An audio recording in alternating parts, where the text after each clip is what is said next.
আসসালামু আলাইকুম আমার দিনী ভাই ও বোনেরা। এমন একটা সময় ছিল আল্লাহর সাথে আমার কোনো সম্পর্ক ছিল না। দুনিয়ার বুকে আইসা খারাপ কাজে লিপ্ত ছিল। যখনই দেখছি দুনিয়া ক্ষণস্থায়ী আখেরাত চিরস্থায়ী, আমাদের রব একজন আছে, আমাদের প্রিয় নবী হযরত মুহাম্মদ সাল্লাল্লাহু আলাইহি সাল্লাম ভালো আমল করলে সুপারিশ করবে, তখন থেকে আর নাচ গান খারাপ কাজ ছাইরা তখন আমি নিজের দিনের উপর উঠতে চাই, আপনাদেরও দিনের দাওয়াত দিতে চাই।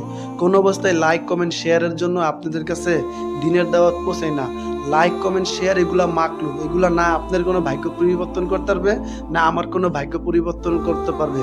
যতদিন আল্লাহর দুনিয়ায় বেঁচে থাকবো ততদিন পর্যন্ত আপনাকে, সারা পৃথিবীর মানুষকে আল্লাহর দিকে জোরে দিব।